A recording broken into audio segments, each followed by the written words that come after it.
কিন্তু কারোর কারোর বক্তব্য যে বিয়ে করেছেন ঠিক আছে, এত ধুমধাম করে, মানে ছোটবেলার লোকজন যেটা বলে বিয়ে করব একবারই করব জমিয়ে করব, এটা করার কি দরকার? আপনি বলুন কোন ধুমধামটা করেছি?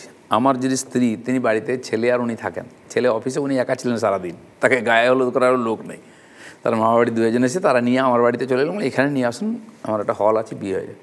আমি বাড়িতে, আমি আমার মা ছিলাম, আমার বিয়ে বাড়ি চলে গেছে, আমার ড্রাইভার চলে গেছে, আমার যারা বন্ধু, আমি ডাকিনি কাউকে, দু একজন জোর করে ঢুকে পড়েছে, আমি গেটে বলেছিলাম ঢুকতে দেবে না। আপনি জানেন 100 জন সাংবাদিক সারাদিন দাঁড়িয়েছিল, আপনার লোকেরাও ছিল, ফোন করছে, দাদা একবার ঢুকবো? আমি আমার বাইরে যাওয়া নিষেধ, তোমার ভিতরে আসা নিষেধ। মিষ্টি আর জল পাঠিয়ে রৌদ্রে বসেছিল ছেলেগুলো, বাড়ি চলে যাও, কোনো চান্স নেই।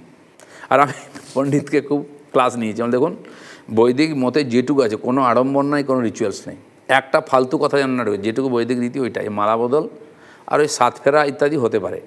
উনি একটা কিছু মহিলা আচার মানে বেশি মহিলা আচার ফাচার করবেন না, ওই আড়ম্বর করবেন না, বিয়ের মন্ত্র আর বৈদিক রীতি অনুযায়ী, এর বেশি কিছু নাই।